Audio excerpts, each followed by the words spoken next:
Maria ran her hand over the smooth fur of her large German shepherd named Brutus. He was smart, loyal, and incredibly obedient. Her husband, Alexei, literally worshipped the dog, and Brutus reciprocated his feelings. Today Alexei was at work, and Maria was left home alone. She wanted to have some fun, and she decided to play with the dog a little. She took his favorite ball and began to throw it so that Brutus would bring it back. The dog happily followed the command, wagging his tail cheerfully, and sometimes it even seemed that he missed her. However, after a while, Brutus' behavior began to change strangely. He began to sniff Maria more often, especially her legs and thighs. At first, she did not pay attention to this, thinking that it was part of the game, but soon Brutus unexpectedly grabbed her with his paws and licked her face. "Brutus, what's wrong?" she asked in surprise, pushing him away. But the dog didn't take his paw away. On the contrary, he came closer again, as if he didn't understand what was happening. Brutus had never behaved like this before. Yes, he had always been affectionate, but not to this extent. Maria tried to step aside, but Brutus immediately moved after her. "It's all right, the game is over," she said firmly, but Brutus didn't seem to hear. He stood next to her and suddenly began to slowly press his side against her. Maria felt his tense body touch her legs, and she felt uneasy. She tried to sit back down on the sofa and pick up the phone to call Alexei, but Brutus suddenly jumped on her, knocking her off her feet. Maria screamed in surprise. "Brutus, calm down," she said, trying not to panic. But it seemed the dog did not hear her. His instincts, dormant until now, suddenly awakened. This was not the gentle and obedient dog with whom she and Alexei had raised him. He had become different, wild. Maria tried to rise again, but Brutus pushed her back down, harder this time, burying his muzzle in her hair and breathing heavily. Her heart was pounding with fear. She couldn't understand what was happening. Brutus had never behaved like this before. She knew she couldn't make any sudden movements, or the dog might take over. But her body refused to obey her. "Good boy," she squeezed out in a trembling voice. Luckily, Brutus slowly released her shoulders, but his gaze remained wary. Maria carefully raised herself, trying not to make any sudden movements. Her hands shook as she reached for the phone that was lying on the table. She grabbed it, but Brutus lunged at her again. "No, Brutus," she cried, not angrily, but insistently. His breathing became even heavier. Maria knew she had to do something, but fear paralyzed her. She lay on the floor, feeling her heart pounding so hard it was about to burst out of her chest. "Brutus," she whispered, "calm down. This is not a game." Slowly, her words began to reach the dog. Brutus pulled away, but his tension did not disappear. He began to sniff her again, his nose sliding down her neck, and then to her chest. Maria suppressed a panicked sigh. She couldn't understand why her loyal and loving dog was acting so strangely. It occurred to her that dogs' instincts could sometimes be triggered by hormonal changes in humans. Maybe she smelled different today, and that was triggering him.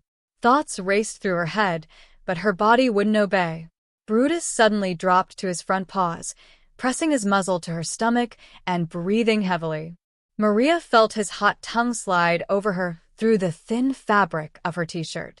"No, Brutus," she exhaled with the last of her strength, trying to remain calm.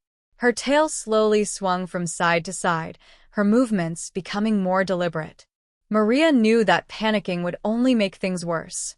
If she started screaming or fighting back, Brutus might take it as a challenge or another part of the game, and then things would become even more dangerous. She tried to turn slowly, carefully, to slip out from under the dog, but Brutus immediately blocked her path, leaning on her with his whole body, warm and heavy. "Brutus, please," she whispered, already feeling tears welling up in her eyes. She thought of her husband, of how he always spoke of Brutus as the perfect dog, whom he trusted implicitly. He would never believe that his pet could behave like this. "If I just lie still," she thought, "he'll calm down. He'll understand that this isn't a game." But every minute seemed like an eternity. Brutus didn't back down. He continued to sniff her, lick her, and his body was tense as never before. She heard only his heavy and frequent breathing and her own heart, which was beating so hard that it echoed in her temples. Maria didn't know how much time passed as she lay on the floor, trying not to make any sudden movements and calm Brutus down. Gradually, his breathing became more even, and finally, he simply lay down next to her, resting his head on his paws. Her heart was still pounding, but she realized that this was her chance. Carefully, slowly, Maria rose to her feet, trying not to provoke a new wave of excitement in the dog. Brutus only heard her movement, but did not move from his place. She walked to the phone on wobbly legs, picked it up, and immediately called Alexei. "Hi," she began, her voice shaking but trying to keep it calm. "Listen, something's wrong with Brutus. He's acting weird. I'm scared." Alexei immediately became alarmed, promising to come as soon as possible. He asked her to lock herself in the room. In 40 minutes, he was already home. Seeing Maria, pale and tense, he immediately understood everything. Something was really wrong. Brutus approached him as if nothing had happened, wagging his tail, happily greeting his owner. "What's wrong with him?"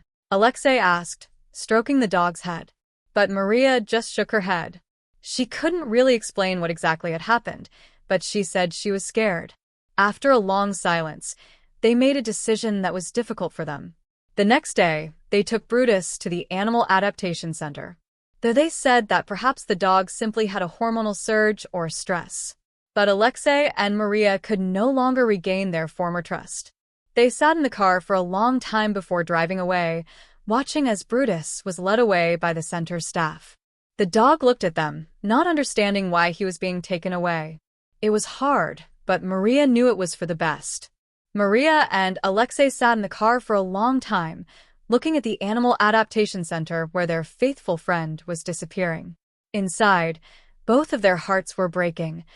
How could their beloved Brutus, who had always been loyal and affectionate, suddenly change his behavior beyond recognition? "Do you think it was temporary?" Maria asked quietly, not taking her eyes off the window.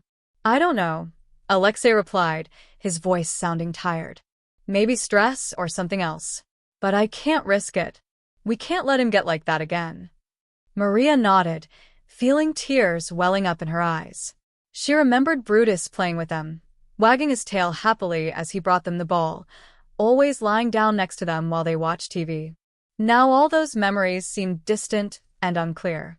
"If only I knew what was happening to him," she whispered, tears streaming down her cheeks. "I thought we were playing, and he—" Alexei hugged her tightly, trying to support her. He felt empty too. They both knew that the decision they had made was the right one, but that didn't ease the pain of loss.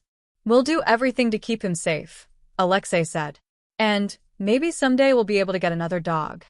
The thought seemed both reassuring and terrifying to Mary. How could Brutus, who was part of their family, be replaced? But on the other hand, she knew that life must go on. "We may need time to recover," she added. "And maybe we can help other animals who need us." Alexei nodded, realizing that this could be their new beginning. They could volunteer, or even adopt a dog that needed love and care. Maybe it would help them heal and restore their faith that kindness and loyalty still exist. Taking a deep breath, Maria wiped away her tears and looked at Alexei. She saw support and understanding in his eyes. They both knew that a new chapter lay ahead, and although Brutus would always be in their hearts, they were ready to move on. "Let's go home," she said, and Alexei took her hand and pulled her toward the car. They got in, and as they left the adaptation center, they began making plans about how they could help other animals, giving them back the hope and love they once felt themselves.